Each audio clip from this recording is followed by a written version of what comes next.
Ụtụtụ ọma na ụmụ ọdịnala Igbo, anyị abịakwanụ n'oge awa nke eziokwu, oge anyị ji awa eziokwu niile agba nke ọ bụ mụnwa bụ Ogbuefi EZE-ANA Ugochi tubelu na anọ n'isi ya. Anyị bidoro vidio earlier, eshift me backward maka ihi na enwere m important appointment, so wanted to finish on time to engage myself with another thing. Abụ m onye isi nchụaja na Ugochi tubelu ọdịnala temple nke dị na oraifite na Anambra steeti. Anyị na-agba afọ mmiri ikpeazụ ọrụ dị iche iche.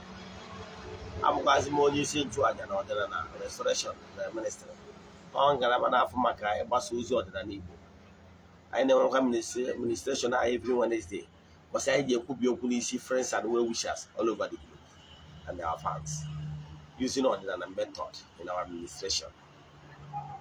Nwekwara ike isonyere anyị ebe ọ bụla all over the globe. Distance abụrụ barrier. Then abụga m onye mgbasa ozi ọdịnala Igbo. You can call me an ọdịnala evangelist. I will answer. My mission is to help people live better life. N'ụbọchị tata n'oge awa nke eziokwu, ihe anyị ji wee bịa isiokwu anyị bụ all you need to know about sex in the dream and what you must do in order to stop it. Ọ bụ isiokwu anyị. Mana echefukwara na aja anyị na-achụ kwa ọnwa nke ọnwa Disemba ga-ebido na Disemba 6. Ọtụtụ ndị mmadụ ebukubegori. Yes, Disemba 6. Aja mbụ n'elu, aja epụta ihe, aja esi n'ahịa wee bunye ọtụtụ ndị mmadụ elu. Aja m ejiri egwu ka ọ bụ. Aja anyị na-aja achụ na 6 ya, anyị ga-eje n'ihu mmụọ dị iche temple chụọ aja.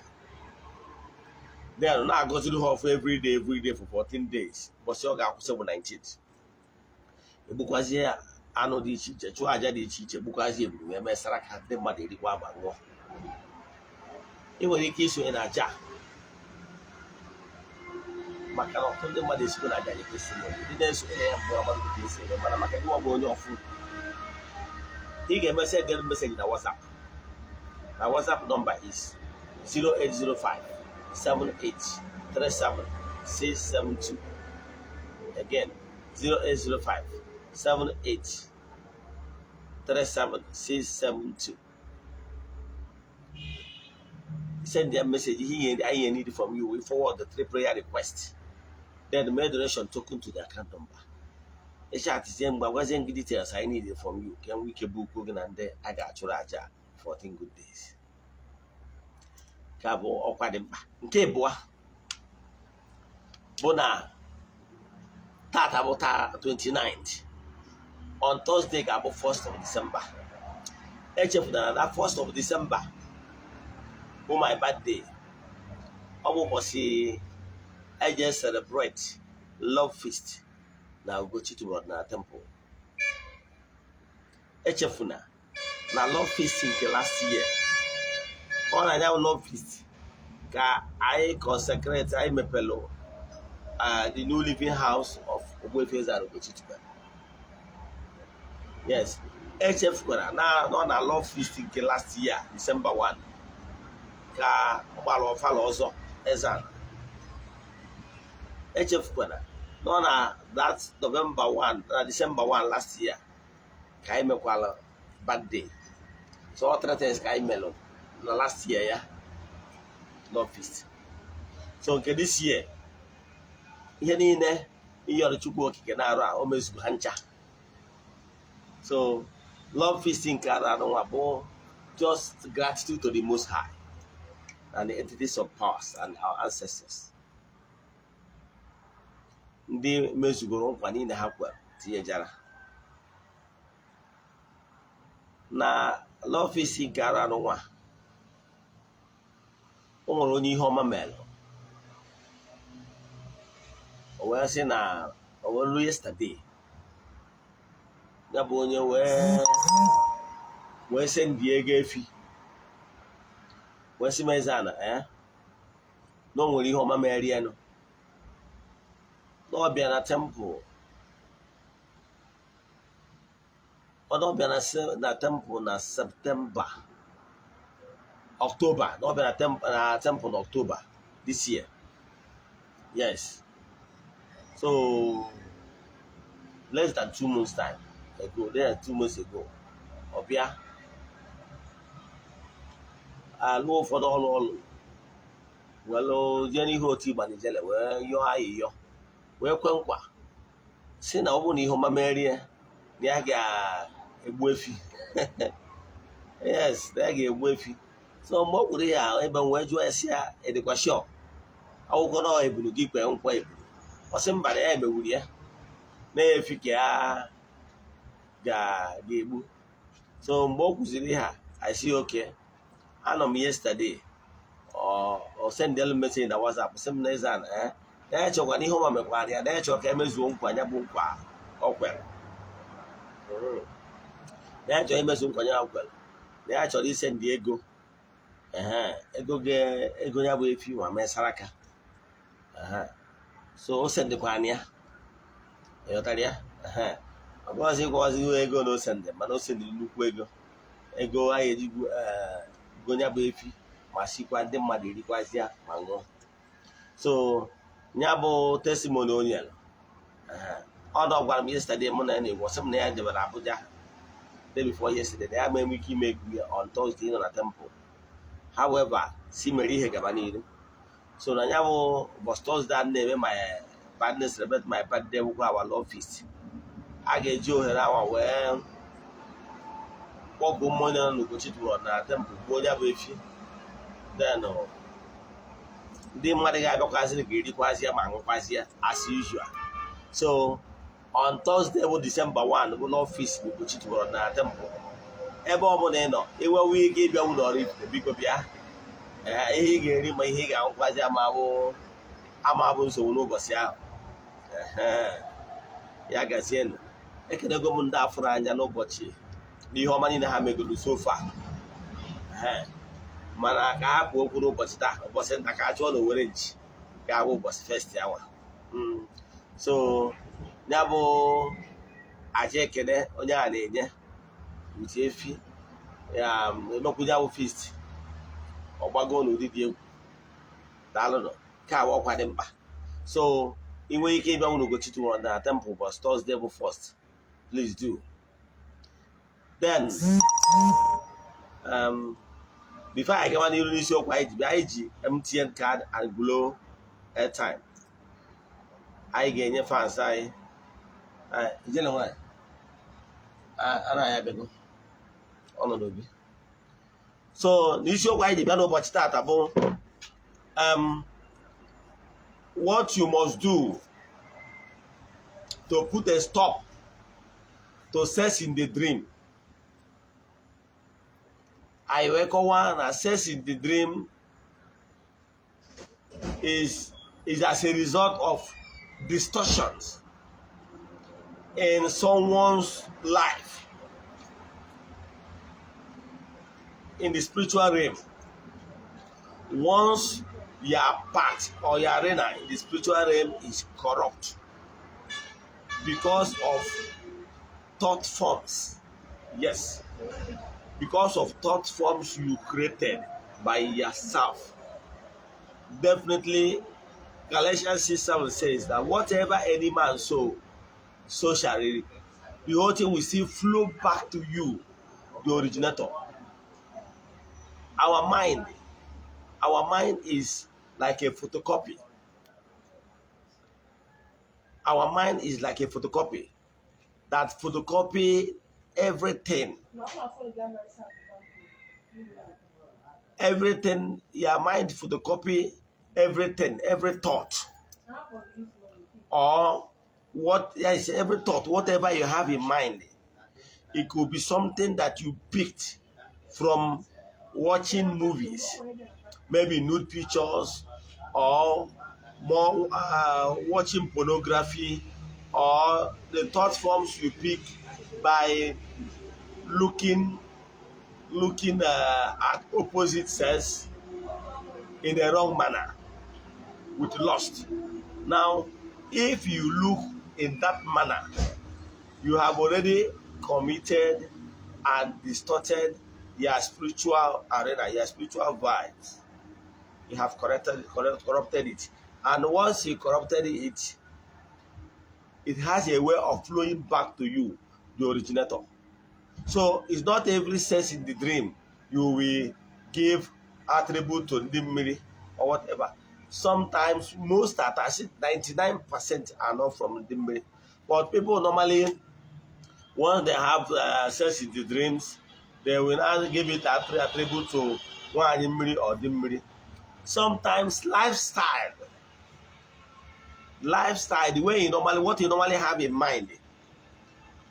Maybe you are a type that normally enjoy watching nude pictures or nude movies, as in pornographies, or you are a type that always corrupt your mental faculty and your spiritual mind by always looking at opposite sex with lust. I tell you, whatever that come across us, our mind photocopy them. And most of the times, once you photocopy them, they will replay in our mind once we are a little bit loosened up. Akọwagoro gị na maka na mmadụ is consists of two things, the spiritual and the physical.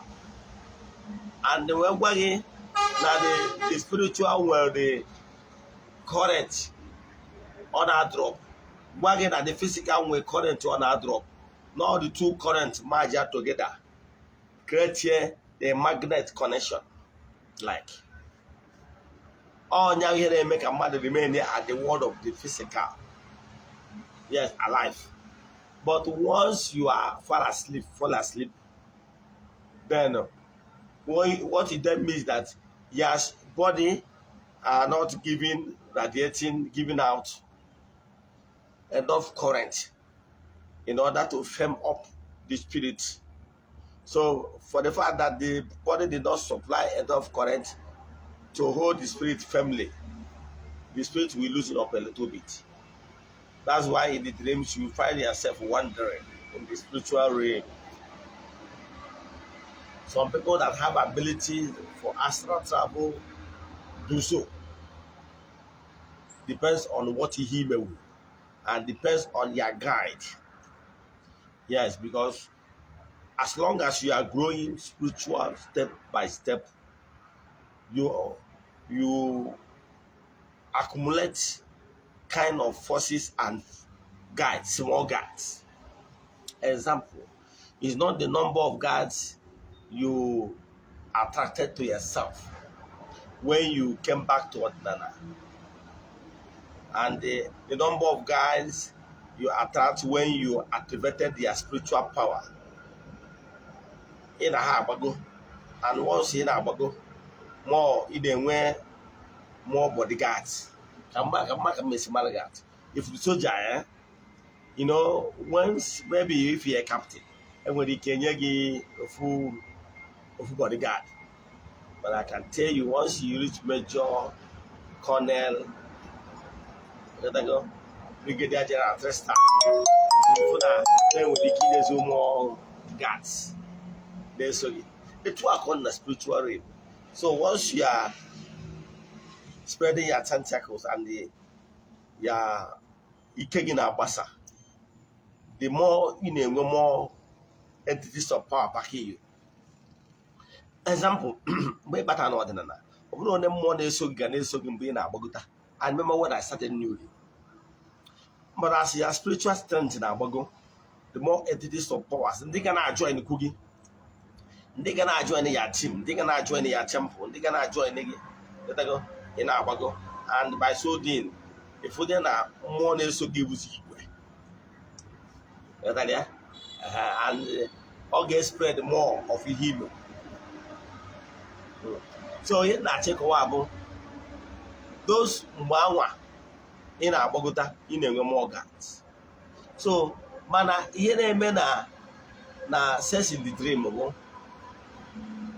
And when you are say amateur in the work of the spirit, and you don't understand how things work, and depend on the type of life you want to live. Believe in me, if you really want to live a life full of goodies, and you don't want distortions in your lifestyle, in your life, avoid these things. Namely, are not responsible for all the challenges and of life you are facing. Some of these challenges are caused by you. Yes, they are caused by you. You know why?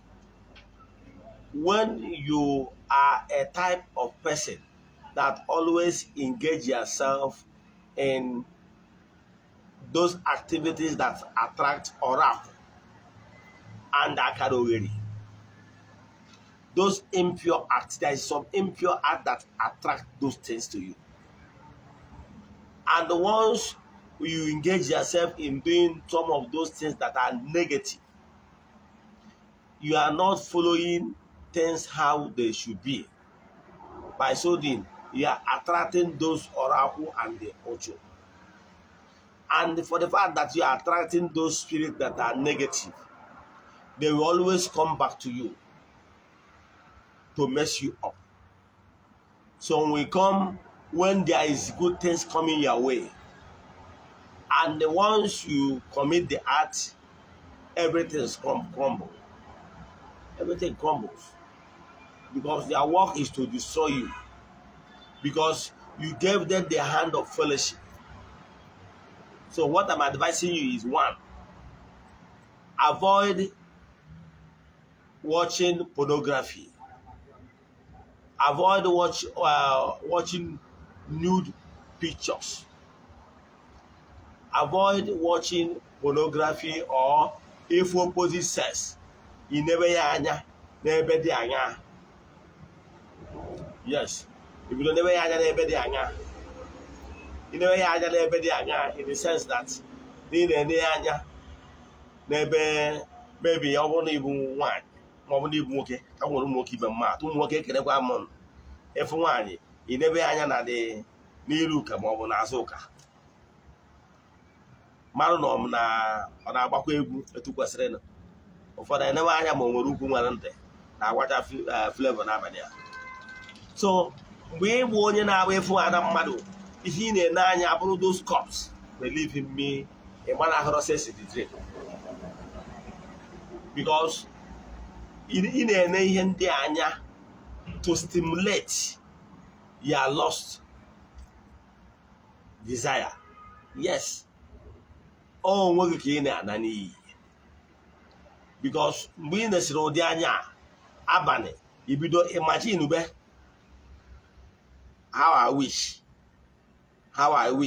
ọ na-adịzi ụka those things imagine na you will access to them. And that way, by so living your life in imagination, you attract those impure spirits. You attract those negative energy. Because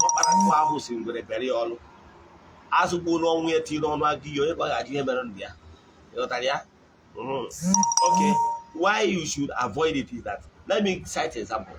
Now one do kwobia na akwụkwọ Matthew, o nwere ebe Jesus na-agwa ndị kwobia sị, na-agwalụ na akwa na iko, mana ya gwụnụ na onye ọbụla nere nwaanyị anya ka agụ ikwu iko gwọọ ya, ọ sị na onye akwawo ori ikori. Meaning, if you look a woman as a man, you look a woman in a lustful way, n'ihi were go na anya gbaa ya ọtọ, ọ sị na anya mmadụ ekwabeghị iko, mana anya mmụọ na-ekwarara iko, you have fornicated. So ọ bụrụ igbu onye na-ebi ụdị ndị dị etu a, believe in me, o nwere ihe gbanahụrụ ị na-ene anya ịda alọta ya na nlọ. Ma ọ bụrụ nwoke na nwaanyị na-agba efu nwoke, nwoke adịkwa cute, ọ dị handsome, o nwere six pack, ibido n'ebe ya anya na the third leg ka ị mara na o nwere ka o si gara ịpaki onwe ya ọfụma, ma ọ bụ n'ụdị kasaba ị na-achọ. By so doing, you are lost after that man, you know. Yes. You have already built your life. You are living your life of imagination. You are not living life of reality. Oge ọbụla ihe ga na-ebi life ya bụ imagine. You are not even in the world of physical. And the only ọbụla na-ebi ụdị life dị etu a can never keep good relationship or marriage. You know why? Once you are a type that normally live life of lust, or watching nude picture, or watching pornography, ihe ọ ga na-eme gị bụ you at a time you get addicted to such movies and such lost lifestyle. And once you are addicted to it, in the world of physical, you will not perform. In the world of physical, you will not enjoy it because you are a type that enjoy life of imagination. And once you are a type that enjoys life of imagination, you will always attract the spirits of imagination. Those akarogeri people will take on all thoughts, all forms to approach you in the night. You know why it's in the night? I already told you that when you fell asleep, you're losing a little bit consciousness of your earthly existence. So, that time, that he went through order and in the world of spirit, because he believe in imagination. Those imagination will start playing back in your mind the way you are asleep. And the organ make it put on the world of physical, because what you just committed is an impure act against spiritual and physical.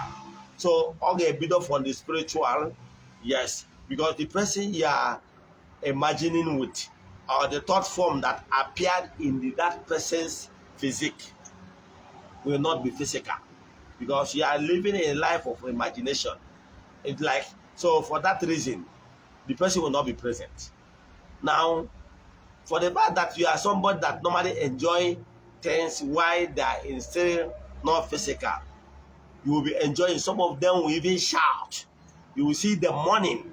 You will see them shouting, making some funny noise, as maybe joy of hell we may go come or no one wanna have some fun. But in the world of physical, nobody is there with him or her on the bed. Mana ọ ga-eti mkpu ya eme na onwe onye na the room ahụ nwere ike ịfụ ya ka ọ na-ama on. And to mess everything up, to show you that you are still in the world of physical, you that all the funny you mess your clothes up. So if you don't go on the and because now this stone will akarogeri is the life spirit of imagination that attracted those ones is that akarogeri. Those spirit of imagination will ensure that whatever happened in your life remain imagination. Even if somebody promise you anything good, promise you money, promise you connection, promise you whatever, will come will be non avoid. All of them will be just in the front behind the hand, they will just boom. We just go just like that, like flame in the world of imagination, because you already sold yourself, your soul, your existence to the world of imagination. So everything that's supposed to be good thing happening to you will just move like flame in the world of imagination. That is why every promise, everything will scatter, because you have already choose life of imagination. So everything that will be happening to you will be happening in the life of imagination. You only imagine it, but it will never happen. Once you have that carnal knowledge in that dream, everything, every promise cancel. Ndị mmiri are pure spirits from the light region. Yes. By so doing, do you know that as a man nwere spiritual wife or spiritual husband does not necessarily mean ndị mmiri? Ịmara? Yes. Enwego ndị ji aka ha wee lesi onwe ha to akara oghere. Akara oghere ime ọ na-enwere akara oghere ndị enu ana. Nwe akara oghere ndị mmiri, because na ihe ọbụla nwere original nwere fake. Now, ndị agha zụtara ezigbo ndị mmiri bụ ndị mmiri, mana akara oghere ndị mmiri na ọdụ ka the negative side of it. They are not pure because no matter who is going to be all. So maybe I will the thought former. Maybe I will the day to if you no the call the power the call the go maybe I corrupt all your mind. Definitely you get what I want the call in the world of this imagination, the spiritual. God no see kashi no in nana mother. And therefore no who are nagasari in a bundimid at one half no. You got for what I want no name no masturbation, name no lesbian, but a lesbian for that whole bisexual that's common on ya. Whatever. Name no life for cause for the name make us. Emezie those are out na make us on and make us nagas as here. Opoyen dimri we get joy. He was actually your mother. I say, I never disappointment, promise and fail. Working for Chayampa, work at Sapia, one mother for Chayampa, Oya Korean Panoya, good iPhone 14. Disappoint here, Oya Korean Panoya, Kuru Wudo, or Namayatama, or disappoint here. You are go, therefore, who she on Dimri. Oh, when you go over, I can already lifestyle. Oh, baby.